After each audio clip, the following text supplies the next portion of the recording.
नमस्कार, आप देख रहे हैं विश्व इंडिया टीवी न्यूज। खबरों के साथ हाजिर हूं मैं वर्षा सिंह। अब नजर बड़ी खबर पर। यह रैली पुलिस अधीक्षक कार्यालय से विवेकानंद चौराहा, नीमताल, माधवगंज, तिलक चौक एवं बड़ा बाजार होते हुए पुनः पुलिस अधीक्षक कार्यालय पर संपन्न हुई। रैली के दौरान देशभक्ति गीत, नारे और तिरंगे की शोभा ने पूरे शहर को राष्ट्र प्रेम से सराबोर कर दिया। घर तिरंगा अभियान, जैसा कि स्वतंत्रता का दिवस 15 अगस्त आने वाला है और हम सभी जानते हैं कि हमारे देश की आजादी कितनी बहुमूल्य कीमत चुका के हमारे देश के बलिदानियों ने हमें दिलाई है। इस आजादी के मूल्यों को हम जाने और दुनिया में जो इस समय परिदृश्य बना है कि भारत एक बहुत ताकतवर देश बन चुका है, लेकिन उतनी ताकतवर देश के साथ हमारे दुश्मन भी बढ़ रहे हैं। तो हमें देश के हर नागरिक को दिखाना पड़ेगा कि हम तिरंगा हमारी आन बान शान है। तिरंगा के पीछे पूरे 140 करोड़ देश के लोग खड़े हुए हैं। हम 140 करोड़ लोग इस तिरंगे की आन बान शान में किसी की जान ले भी सकते हैं और अपनी जान दे भी सकते हैं। इसलिए तिरंगा अभियान को सफल भी बनाना है और जन जन तक पहुंचाना है। इसलिए हम लोग रैली निकाली है और रैली में आपने देखा है कि सभी लोग शामिल हुए हैं और इस रैली का उद्देश्य ये था कि जन जन में जोश उत्पन्न हो इसके लिए और हम सब मिलकर इस अभियान का पार्ट बने। जियो कंपनी पेट्रोल पंप जो कि NH 3 पर है, जो आदेश का जिम्मेदारी से पालन करता नजर आया। MP टुडे न्यूज़ के पत्रकार जब जियो पेट्रोल पंप पर गए तो हेलमेट न होने के कारण पेट्रोल नहीं दिया गया। जब पेट्रोल पंप के प्रबंधक से इस बारे में चर्चा की गई तो बताया गया कि पेट्रोल पंप के CCTV की रिपोर्ट की जानकारी देनी होती है।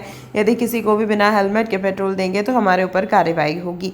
यहीं से 2 किलोमीटर पर भंडारी पेट्रोल पंप है, जहां बिना हेलमेट के पेट्रोल दिया जा रहा था।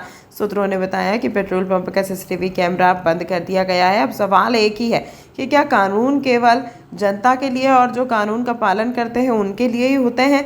धन बल वाले कानून की धज्जियां खुलेआम उड़ाते हैं, इन पर कोई सख्त कार्रवाई क्यों नहीं? भारत माला प्रोजेक्ट के तहत राष्ट्रीय राजमार्ग प्राधिकरण द्वारा देवास से उज्जैन होकर बदनावर तक 4 लेन का निर्माण किया गया है, मगर यह 4 माह में ही खस्ता हाल हो गया है।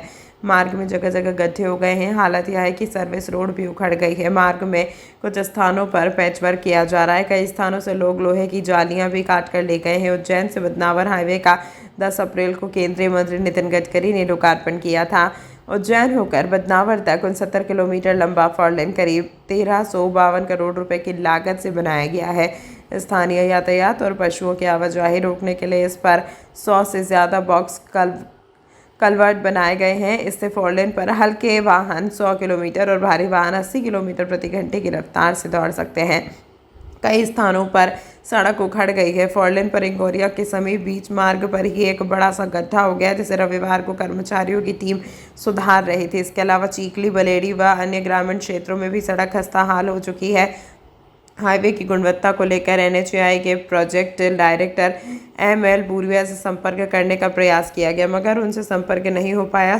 इस बुलेटिन में फिलहाल इतना ही। फिर मुलाकात होगी कल नई खबरों के साथ। आप देखते रहिए विश्व इंडिया टीवी न्यूज। अब सुनेगा भारत।